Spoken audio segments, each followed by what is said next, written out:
సభాధ్యక్షులు సీతారామరాజు గారు, వేదిక అలంకరించినటువంటి రామకృష్ణ గారు, జిల్లా పరిషత్ మాజీ చైర్మన్, అలాగే గ్రామ సర్పంచ్ రజనీ గారు, అలాగే సెక్రటరియట్ జాయింట్ సెక్రటరీ ఉన్నటువంటి వెంకటేశ్వర గారు, అలాగే మన మహానాడు రాష్ట్ర అధ్యక్షులు కొత్తగా రమేష్ గారు, మరి అలాగే అఖిల భారత మాల సంఘాల ఏఎస్సీ వైస్ చైర్మన్ మరియు ఆర్బీఐ వైస్ ప్రెసిడెంట్ పురం రామారావు గారు, మరి గోడె వెంకటేశ్వర గారు, మరి స్థల దాత, అలాగే విగ్రహ దాతలు, మరి అనేక మంది ఇతర పెద్దలు, మరి మీ అందరికీ కూడా నా యొక్క జై భీమ్, జై భీమ్, జై భీమ్, జై జై భీమ్, జై జై భీమ్, జై సంవిధాన్.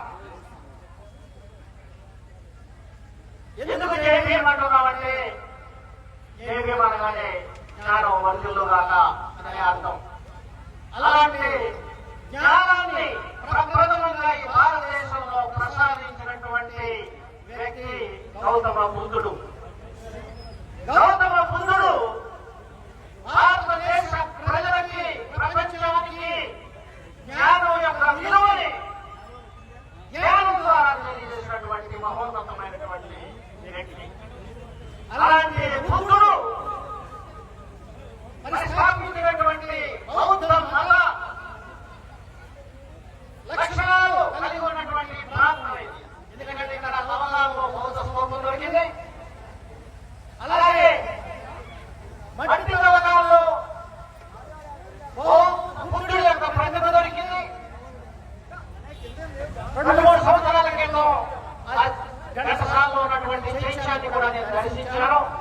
అప్పుడు రామకృష్ణ గారు కూడా ఉన్నారు. అప్పుడు కానీ ప్రాంతం బౌద్ధులు నివసించినటువంటి ప్రాంతం. అంతేకాకుండా ఈ నియోజకవర్గ ఎమ్మెల్యే గారి పేరు బుద్ధ ప్రసాద్ గారు.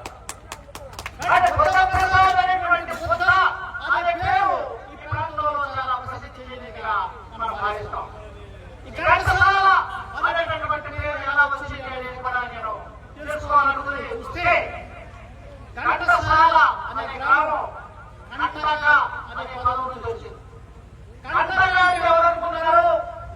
కంటక అంటే గౌతమ బుద్ధుడు ప్రయాణం చేసినటువంటి గుర్రం పేరు కంటక.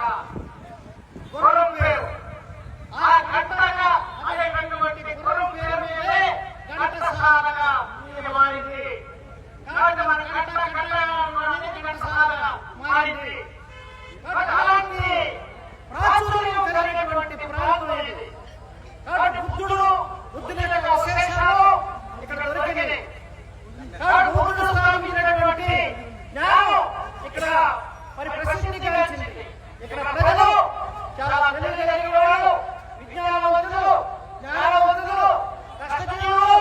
మరి కాబట్టి ఇవాళ జ్ఞానదేవుడైన డాక్టర్ అంబేద్కర్ గారి విగ్రహానికి మరి సహాయం చేసి మరి ఇక్కడ విగ్రహాన్ని స్థాపించడానికి కావాల్సినటువంటి ధనాన్ని సమకూర్చిన ఒక ఎమ్మెల్యే గారికి నా యొక్క మరి కృతజ్ఞతలు తెలియజేస్తున్నాను. ఈ సందర్భంగా ఒక అగ్రకులస్తులైనప్పటికీ కూడా అంబేద్కర్ గారి యొక్క జ్ఞానానికి స్మరించి అది తెలుసుకుని అంతటి జ్ఞానవంతుడు, మరి అంతటి రాజ్యాంగ నిర్మాత, ప్రపంచ మేధావి, మరి ప్రపంచంలోనే మరి మేధావులుగా కూడా టాప్ ప్లేస్ పొందినటువంటి మరి కేంబ్రిడ్జ్ యూనివర్సిటీ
సంబంధించిన వాడు కాదు. అంబేద్కర్ భారతదేశంలో ఉన్న ప్రతి పౌరుడికి సంబంధించినటువంటి మహా గొప్ప వ్యక్తి డాక్టర్ అంబేద్కర్ గారు. యువ రాజ్యాంగంలో మనం చూసుకున్నట్లయితే మొట్టమొదటి పదం ఏంటంటే we the people of India. రాజ్యాంగంలో మొట్టమొదటి మాట we the people of India. కానీ స్వాతంత్రం రాకముందు, రాజ్యాంగం రాయకముందు దేశం వాళ్ళ లేరు. we the people అనేది లేదు.